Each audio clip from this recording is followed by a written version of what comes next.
For more original stories, subscribe to Audio Tales. Now, let's begin this one. She said she was going to buy bread and never came back. For 15 years, Ethan Cole lived with a hole in his chest where his marriage used to be. No warning, no note, just a half-sipped cup of coffee and silence so heavy it bent the air. Everyone said she vanished. Everyone said he was the victim. But then, an email. 15 years later. 5 words. I owe you the truth. What came next shattered everything Ethan believed, not just about her, but about himself. Because her confession was something far more devastating than abandonment. She hadn't left to hurt him. She'd left to protect him. And the real danger hadn't even begun. This is not just a story about a missing wife. It's about the lies we tell to protect the people we love. The damage silence can do. And how even the most broken man can become the one who sees clearly when everyone else is looking away. Stay with this story, because the moment you think you understand what happened is the moment it turns. She said she was going to buy bread. That was it. Just bread.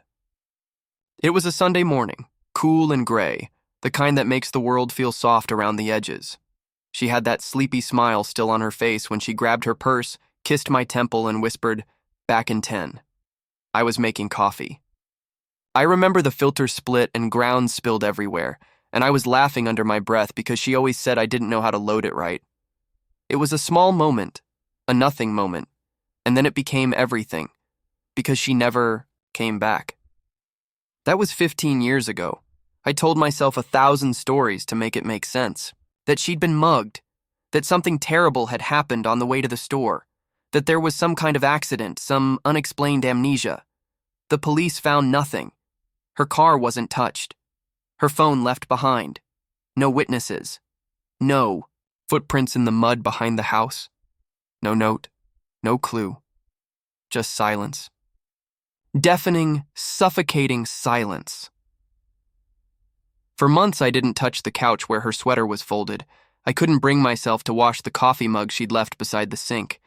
I'd lie in bed and still smell her shampoo in the pillow, lavender, and something warm, like clove or cedar. I'd hear her laugh in dreams and wake up choking on its absence. Everyone called her disappearance a mystery, but it didn't feel mysterious to me. It felt personal, like I'd been erased, like the woman who said she loved me had vanished through a crack in the world I couldn't see.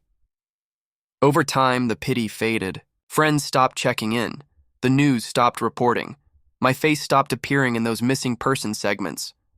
I became the man with a past tense wife, and eventually, even that phrase felt wrong in my mouth. I didn't date. Couldn't.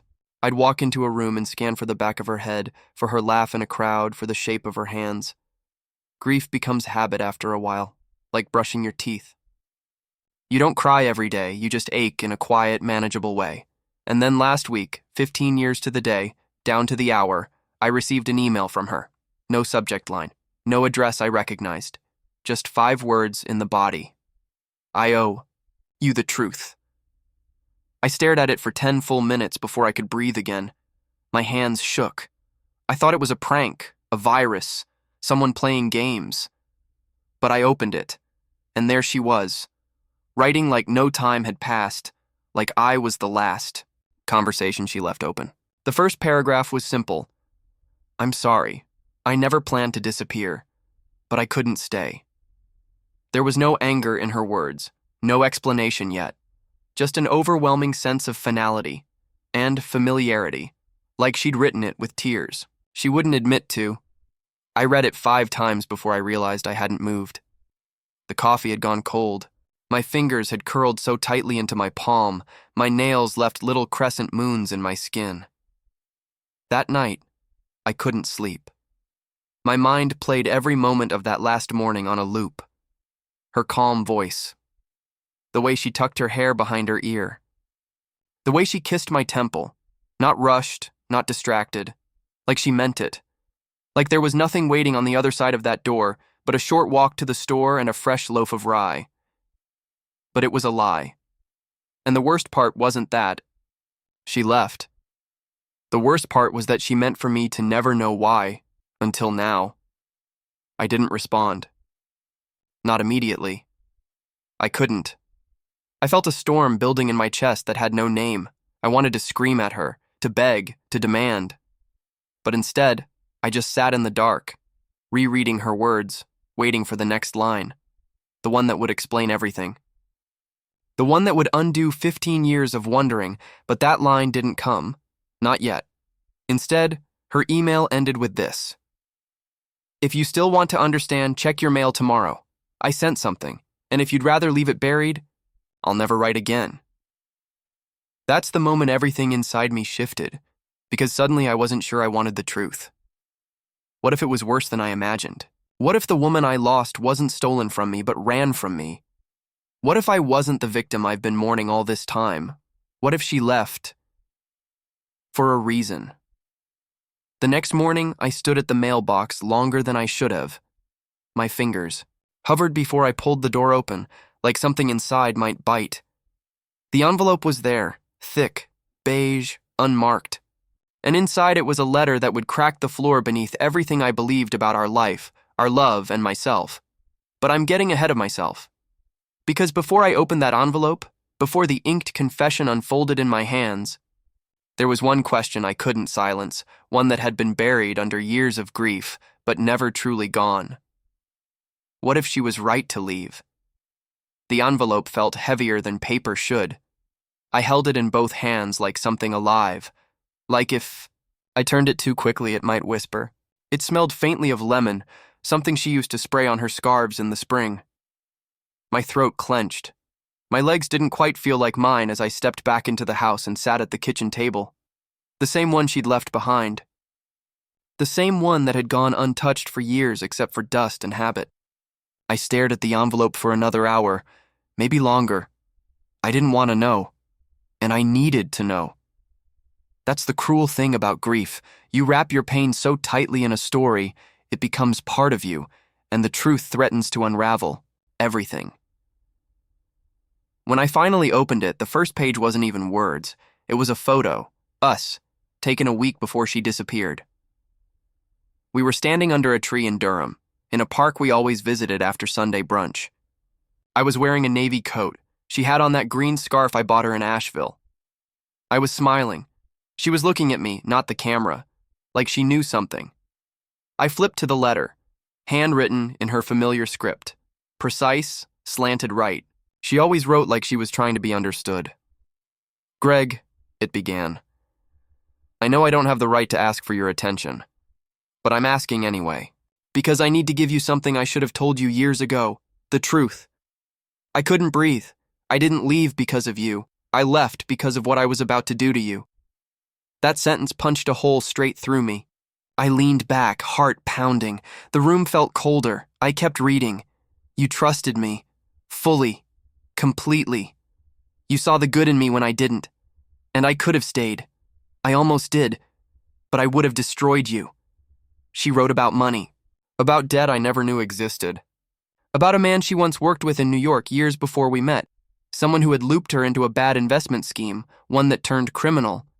She got out before it fell apart, but not without cost. There were names tied to hers, accounts. She never closed, things she'd buried deep, hoping they'd stay forgotten. And then they didn't. I kept waiting for it to catch up. Every month I told myself, next month it'll all be over. But it only got worse. And then, the final letter arrived. A notice from someone threatening exposure unless I gave them access to your information, your job, your assets, everything. I froze.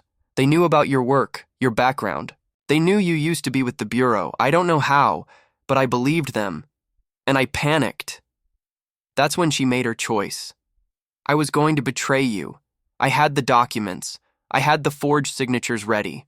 One more night. That's all it would have taken. But something stopped her. It wasn't guilt, she said. It was love. The real kind, she wrote. Not the butterflies or the soft mornings, the kind that says, "I'd rather vanish than be the reason you fall." So, she packed a bag, Left everything behind, vanished. I thought I was protecting you, she wrote, but I also knew it would break you. And that's the punishment I gave myself. I set the letter down. My vision blurred. My chest ached with something I didn't have a name for. I wanted to throw something, to scream, to ask why she didn't trust me with the truth before it became this. But somewhere deeper beneath the anger was something worse. Recognition. Because now, her silence made sense. The way she never brought up money. The way she'd avoid long-term plans. The way she clung to me in sleep like someone on borrowed time. And I had missed it. I'd called it affection. I'd called it intimacy. But it was fear. And maybe I had played my part in that. The way I'd always kept my own pain neatly folded, never gave her the full weight of my past. The secrets we both kept, not out of malice, but out of the belief that love needed shielding, had buried us before we even knew we were underground. At the end of the letter, she said she'd be in Charlotte for 3 days. At the Lafayette Hotel. Room 507. If you want to talk, I'll be there. If not, I'll disappear again. For good. It had been 15 years, and now I had 3 days. The sun had dropped behind the trees outside, long shadows crawling across the table like silent questions. I read the letter again, and again, until I could hear her voice speaking the words, until I could feel the cold echo of what never got said. And then I stood up, heart racing, grabbed my keys, and drove toward the truth I thought I wanted.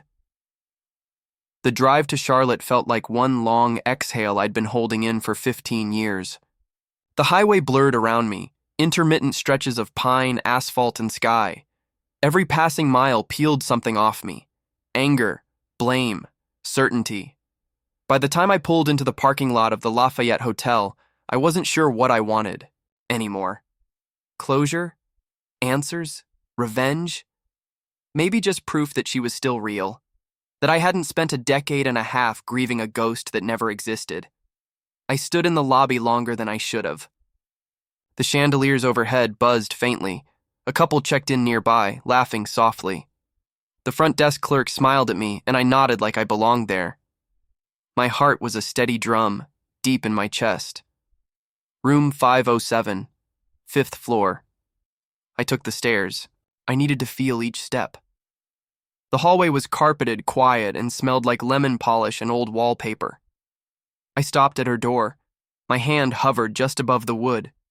It had been 15 years, but the number still felt intimate, familiar. I knocked once. Light. Like I wasn't sure I wanted her to answer. The door didn't open. I waited. Then slowly, it did. She looked older, of course.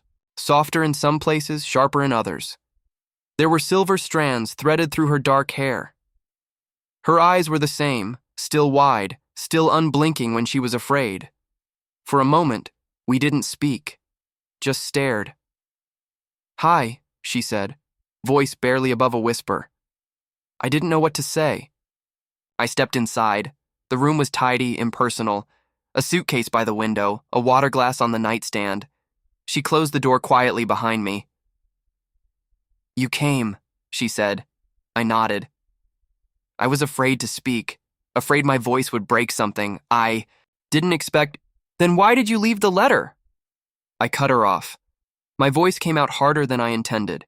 She flinched slightly but didn't back away. "Because part of me hoped you would." I sat on the edge of the bed. She stood by the dresser, arms crossed over her chest like armor. "I read everything," I said. "Twice." She nodded. "I don't know if I believe you." "I don't blame you." I looked at her, really looked. Her face wasn't guilty. It wasn't proud, either. It was something worse. Haunted. "Why now?" I asked. "Why after all this time?"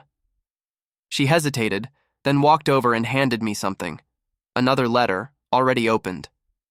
It was a formal notice, from a private investigations firm. Someone had found the paper trail, the shell accounts, the early fraud. The man from New York? He was back, And now he was threatening her again. "I don't care about him," I said. "You didn't have to run from me." "I did," she whispered. "You think I was scared of you, but I was scared for you. You would have tried to fix it. You would have taken it all on yourself. I couldn't let you destroy your life for something I did before I even met you." I stared down at the letter. "You think you protected me," I said, "but you buried me instead. I mourned you. I blamed myself. I lived in a house full of ghosts for years." Tears welled in her eyes, but she didn't let them fall. She just nodded. "I know, and I'll never forgive myself for that." The silence between us stretched, tight and sharp. "I don't even know who you are anymore," I said. She stepped closer, slowly, not to embrace me, not even to reach out. "I don't either," she said quietly, "but I want to try. One last time. Just to explain. To give you the whole story." I wanted to leave. I wanted to run. But something held me there. Not hope, not anger, just a need to finally understand. "Start at the beginning," I said. She did. And what she said next made me question everything I thought I knew about her. And about myself.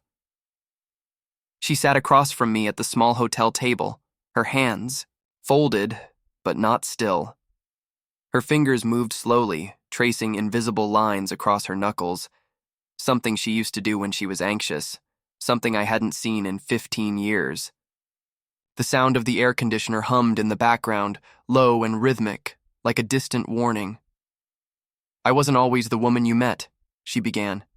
"Back then, when I first moved to Raleigh, I was trying to outrun a version of myself I couldn't fully leave behind." She told me about a man named Peter Lachlan, a charming, intelligent parasite who posed as a consultant for a nonprofit startup. She was 26, fresh out of a bad job and worse decisions. He'd offered her a way out, a job, a life, a future. She didn't ask questions because she didn't want answers. Not then. "I forged documents," she said. "Helped him launder money through fake community grants. It felt harmless at first, just numbers on a spreadsheet. I told myself we were cutting corners, not hurting people. But people were hurt. When the walls caved in and the feds came knocking, Peter vanished overnight. She got away only because the paper trail was messy, misattributed. She changed cities, changed her name slightly, started over, and then she met me. You were calm, she said, stable. You didn't push. You didn't need to be dazzled. I felt like I could breathe again. But you never told me, I said. I couldn't. You were bureau. Even after you left, you still carried that sense of order, rules, right and wrong. I stared at her. My hands were clenched in my lap. She didn't know I'd been watching her even before the letter came. Quietly, subconsciously, not with suspicion, but with that strange muscle memory grief leaves behind, the urge to still protect the ghost that gutted you. You were going. To use my name, I said. Give them my records, my life. She looked down, shame tightening her jaw. I almost did, but when I printed the authorization form and saw your name under mine, it broke something. I realized I was about to do what Peter did to me. Use someone who trusted me, use you. And I couldn't live with that. So she ran, burned every bridge, vanished. For years, she moved from place to place, Montana, Arizona, Maine, always small towns, always cash. She worked in bookstores, volunteered, at shelters, took on names that changed slightly each time, but always she kept one eye on the door, on the past, on me. I kept tabs, she said. After a while, I knew you hadn't remarried, that you were still in the house, that you hadn't moved on. Because I couldn't, I said. She met my eyes. I know. And I carry that. The silence between us was unbearable. There were 100 versions of me inside, each with their own rage, sadness, longing. I wanted to scream. I wanted to forgive. I wanted to stand up and walk away and never look back. but I didn't move. Instead, I asked, "Why reach out now?" "Because Peter's back," she said, "and he's still pulling strings. I think he knows where you are. I think he wants to finish what he started, with me as bait. And if he's close, you're not safe." I felt something settle into place, cold and hard. She wasn't here just for absolution.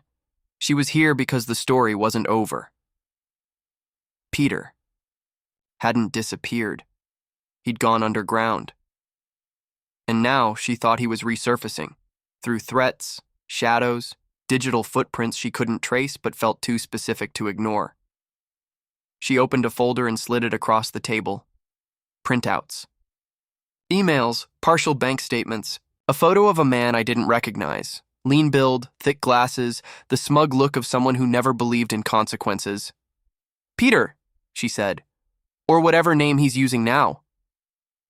I scanned the pages. It was worse than I thought. There were wire transfers, offshore accounts, false LLCs, and buried in the middle, my name, my old work address, my social security number, tagged in a memo as a legacy target. Legacy, that's what I was to him, a loose end. I looked up at her, and for the first time since I'd walked in, I saw not just guilt in her eyes, but fear. Not for herself, for me. "He's not just trying to scare you," I said slowly. "He's building something. Again. And I think he wants to finish what he started, by destroying you through me." My pulse slowed. My mind shifted. This wasn't about heartbreak anymore. It was about survival. It was about justice.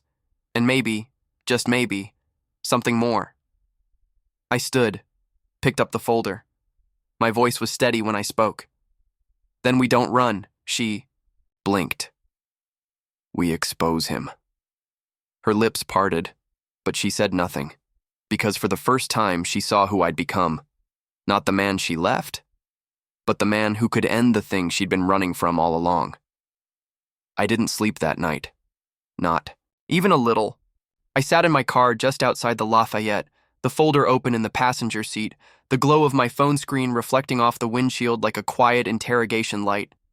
The names, the transfers, the email headers, they weren't just threats. They were a pattern. And I'd spent enough years chasing people like Peter Lachlan to recognize a pattern when it tried to hide in plain sight. Somewhere around 3 a.m., I made the first call. Jim Calloway, an old contact from my bureau days. I hadn't spoken to him in over a decade, but when he answered, the way he said my name told me he still remembered. "Greg?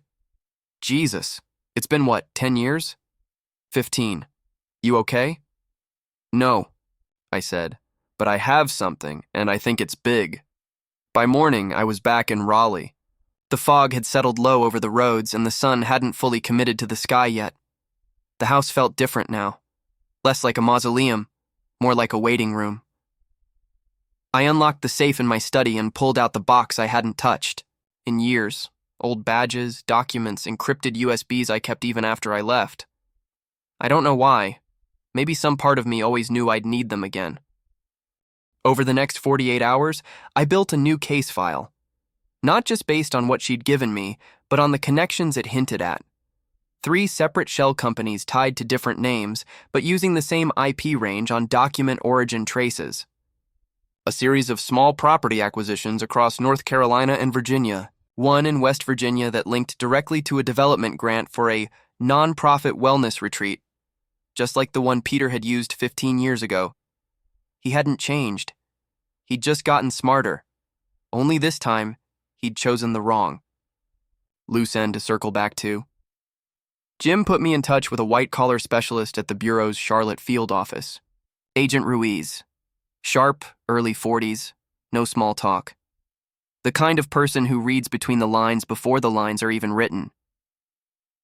We met in a quiet office over cold coffee and printouts. I walked her through everything. She listened carefully, only interrupting when something didn't line up. "And you're saying Lachlan is targeting you now?" "Through her," I said. "Through an old threat he's reviving. But he's not just trying to ruin me. He's setting up a larger scheme. These LLCs, the movement, the pattern, it's a money funnel. Probably fraud tied to grant abuse or offshore laundering. She nodded slowly, flipping through the documents. And the woman? Was part of it, then wasn't, then almost dragged me in, then disappeared, and now she's trying to stop it. Do you trust her? I paused. A long beat. No, I said. But I believe her. Ruiz didn't blink. She just set the folder down and said, "Okay, let's see how deep this goes." From there, it moved fast. Quietly, but fast. The Bureau doesn't need to announce itself when it's building something airtight. They started pulling digital logs, tracing funding sources. Lachlan had been clever. Burner emails, corporate cutouts, third-party donation routes. But clever isn't bulletproof. What cracked it open wasn't money. It was a domain registration. Some low-level assistant in one of the dummy nonprofits used the same username and security questions across accounts. One of the questions? What's your high school mascot? Rookie mistake. That led us to a Gmail account, which led to a Slack workspace, which led to an export of over 4,000 messages. Hidden among them, a buried reference. Get her name off the forms. Greg's still a variable. Variable. That word stuck with me. To him, I wasn't a man. I was a risk coefficient. A piece on the board that hadn't moved the way he expected. By week's end, Ruiz called me. We have enough to open an investigation, but we need a controlled engagement. We need her cooperation. I hesitated. You think she'll testify? You're the only one who can convince her. When I returned to the Lafayette, she was already packed. She looked at me like she'd been waiting for something heavy. They're going after him, I said. But they need you. She looked away. I don't want immunity. You're not getting it. They want the truth. Your truth. Full. No edits. She nodded. A long, slow breath in. Okay. I'm not doing this for you, I added. I know. Then why say yes? She looked at me, and for the first time since the letter, her voice cracked. Because I want to be someone who does the right thing, even if it's 15 years too late. I didn't answer, just turned to leave. But before I stepped out, the door, she asked quietly. What happens after? I don't know, I said. Maybe nothing. Maybe everything. Because I hadn't told her yet about what else Ruiz had found. The offshore accounts. The buried directive that said, if Greg talks, burn everything. Including me. Peter Lachlan wasn't just trying to disappear money. He was trying to disappear me, and he had already started the countdown. I met Ruiz again in a parking deck in downtown Charlotte. It was cold, the wind moving through the concrete, like a warning. She handed me a manila folder and didn't say much. She didn't have to. Inside were the redacted intercepts. Email chains between Lachlan and someone listed only as GM. They discussed fallback routes, data disposal protocols, and me. If he speaks, we cut the line. He's been quiet too long to trust. Cut the line. They weren't bluffing. Ruiz said the phrase had come up before, in cases where exposure meant liability. Lachlan hadn't just planned to use my name. He planned to end it with me bankrupt, possibly indicted and untraceable in the system. The kind of clean wipe that looks like mismanagement. Maybe a nervous breakdown. Maybe a missing person report that never sticks. They didn't want to destroy me loudly. They wanted to erase me quietly. Ruiz and her team set up surveillance around one of the smaller dummy offices, an address in Asheville linked to one of the shell companies. It wasn't registered under Lachlan's name, but Ruiz was sure he'd show. She was right. 4 days later, he walked through the front door with a leather bag and a burner phone. He thought he was invisible. He wasn't. They brought him in, without cuffs, no alarms, no shouting, just a quiet conversation in a federal interview room. Ruiz told me later he played it cool for all of 15 minutes. Then they slid the Slack transcript across the table. His eyes didn't move, but his pulse did. It's always the paper that breaks them. Meanwhile, she gave her statement. No hesitation, no edits. She confessed everything. What she helped build, what she ran from, what she nearly did to me. She gave dates, names, routing numbers. Her voice shook only once, when she said my name, but she didn't look at me when she did. Ruiz said it would be enough. Lachlan would face charges for conspiracy, financial fraud, wire fraud, attempted identity manipulation, and obstruction.